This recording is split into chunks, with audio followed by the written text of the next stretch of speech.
A pleasant day to all my subscribers, my viewers, the obedient family. Thank you for joining me once again. Now, let me start this video by saying that the Ghanaian youths have slated dates for their massive protest, taking a cue from that of Kenya. And it's really good to see that the youths in Africa are actually fighting against the corrupt system of these rulers, the impunities and all that. And they have woken up to the fact that yes, the country and the continent belongs to us and it's ours for the taking. You can see it massively in Kenya, and very soon Ghana are going to follow suit. I hope Nigeria realizes that we also need to fight for our own right at some point in time and wake up to the realities of things. The truth is, it should be protest without violence, but at the end of the day, it should be a statement that is made and let the people know that listen, we are no more asleep. And it's really good to see that is happening. Now, having said that, let me quickly start by warning. Please, if you are in Rivers State, be very careful. Be very careful, because trust me, custom intercepted a massive amount of ammunition that is entering that state. Trust me, I don't know what those leaders are planning. I don't know who is planning what, but there is a plan to actually carry out some level of, impunity. There's a plan to actually carry out some level of, I don't know what to call it, cleansing or whatever they want to do on this political, brouhaha that is going on and all that.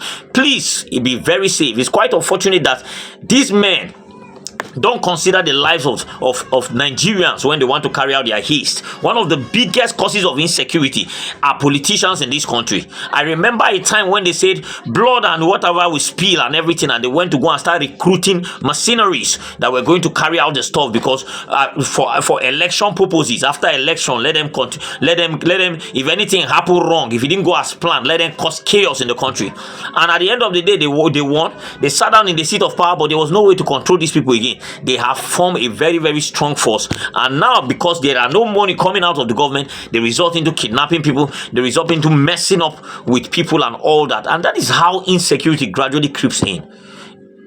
I think the police and other security agencies, that is the problem. That is why when I tell you that the DSS, sometimes when I look those people, I don't know whether they don't turn police, ordinary police, because I don't know whether they did waiting the DSS, who's secret service. I don't even know. Things like this are supposed to be easily traced to people that are actually doing it. But trust me, waiting to the shows now, the ammunition. In fact, watch the video.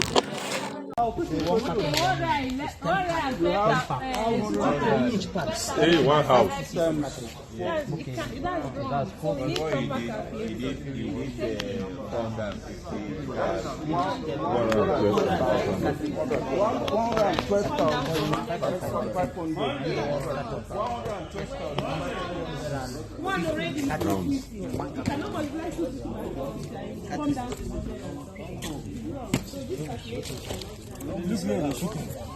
Oh boy. Not be shy. Oh boy, on it don't shake. On it shake. Oh boy. He'll come.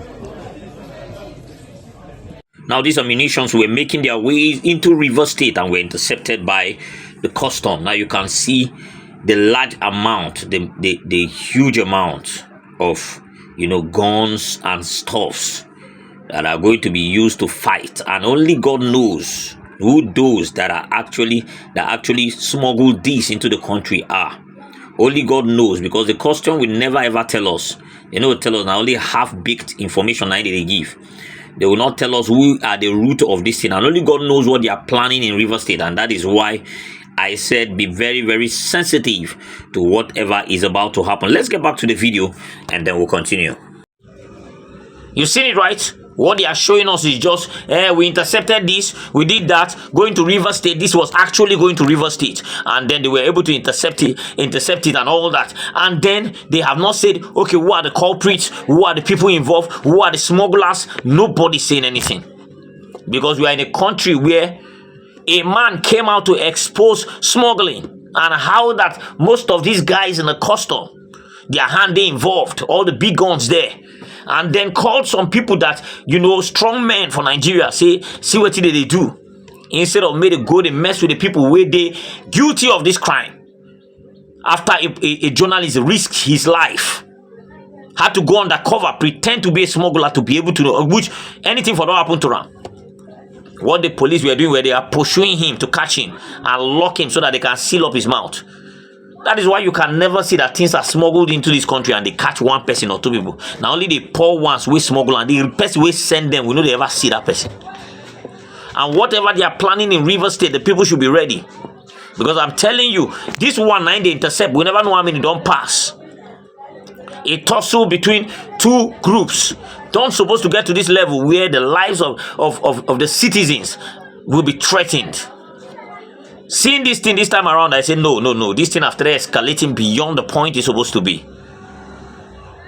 Whoever is holding on to power when his relevance have his time has expired should let the people breathe. And let Fubara do his job for the people. It is time for Fubara to work. Let it be Fubara's government. Let us not have people trying to ruin it, coming out in the name of protest, doing this one, doing that one. And at the end of the day, we are seeing the realities.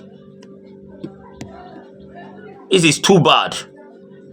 So please, if you are in River State, please be very careful, be sensitive.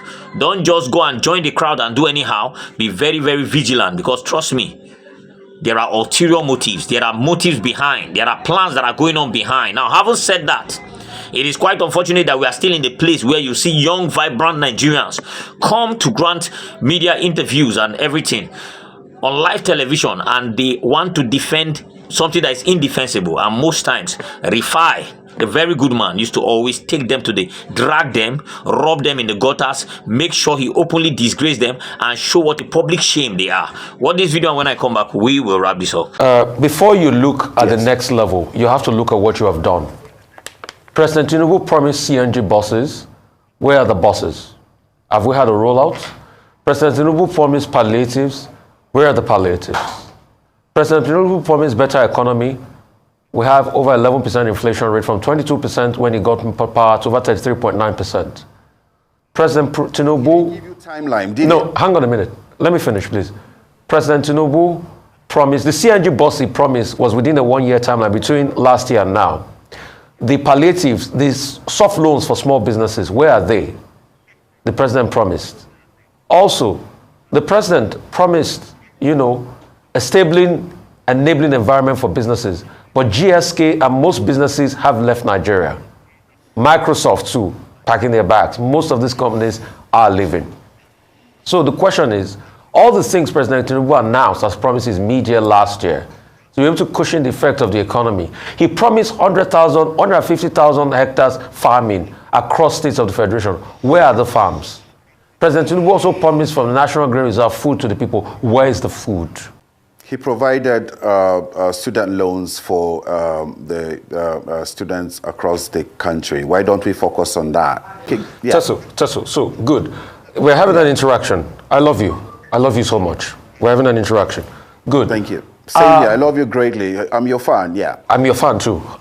So you talked about the factories producing the car. How many CNG buses has come out to the market, and how many has ameliorated the plight of working people? You should be able to give me stats. Secondly, you talk about student loans. So I don't the student loan was just passed recently, but there was a story in the news this morning talking about that for state universities and enrollees, the system has been stalled to be able to look at things. How many people do you know that have benefited it? The announcement of declaring a farm and planting 150,000 hectares per state was last year, was made mid last year, when the president also announced that we're going to stall the price of petrol so that it will not increase in the price. So from last year to now, where is the food? That's just all I'm asking. So let's give facts. Okay. The foods are in the market. The foods are there, and because of, and one of the reasons why our food is expensive now in the market as well is because the bad roads. I mean, a truck moving from Maiduguri down to Onitsha, for instance, just the price of transportation is unbearable. You've seen it right? Now, one of my biggest issues is that these people even try to come and convince Nigerians that TINUBU is doing well. These guys, they come to media houses, grant interviews, and then they are trying to convince Nigerians that TINUBU is doing well. Convince people that are seeing the realities of things. Convince people with what now? Lies or what? Because I don't even understand how somebody will want to convince somebody in this kind of situation. How? For heaven's sake. And you see, the funny thing is that we've been talking about men around their 60s, 70s. We still see young people actually do that. Go to the social media space, you see supporters that whenever, these are people that actually went out to vote for him. And their sense is not good enough to say, okay, let us hold this man responsible. Let us hold him to account.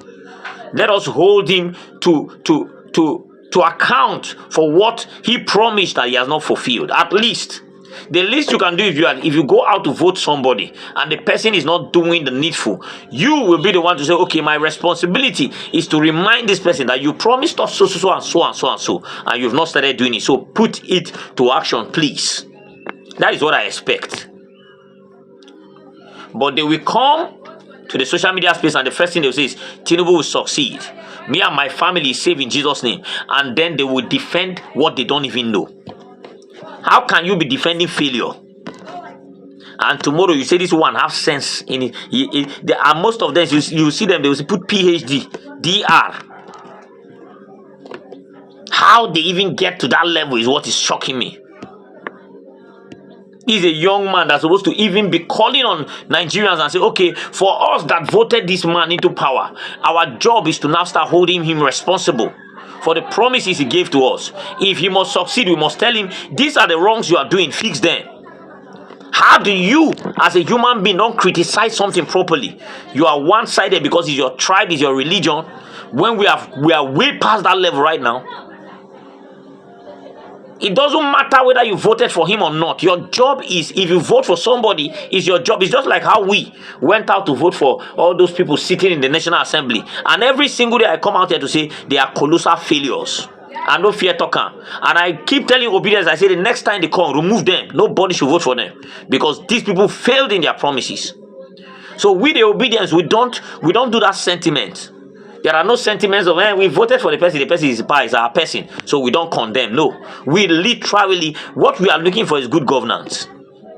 People that have integrity, competence, compassion, and are willing to open up their mouth, even though they are standing alone, and say the truth. So all of us are holding them responsible and say, you went there and you started dining with the devil. You enjoyed the meal to an extent that he was able to bring you in. And now you don't have mouth. You will not talk. You will not say anything. You are silent. And for us, silence is consent. That is why we say you people are also part of the criminal structure. And that is the same thing I'm saying. You as a person that voted Bola Ahmed Tinubu, it's your work not to hold him responsible.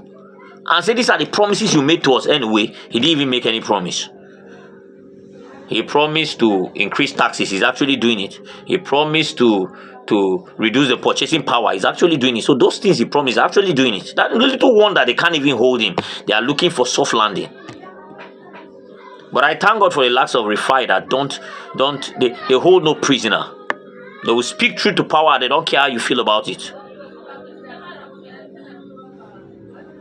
Let me drop it here so that you guys can have your say. Drop your comment in the comment section. We would really love to hear from you. Subscribe to this channel if you haven't. Turn on the notification bell so that whenever I drop a video, you'll be the first to be notified. I'm obedient and I'm useful. I hope you are. Fingers crossed. Let's keep holding them responsible and see how it pans out. God bless you. I'll see you next time.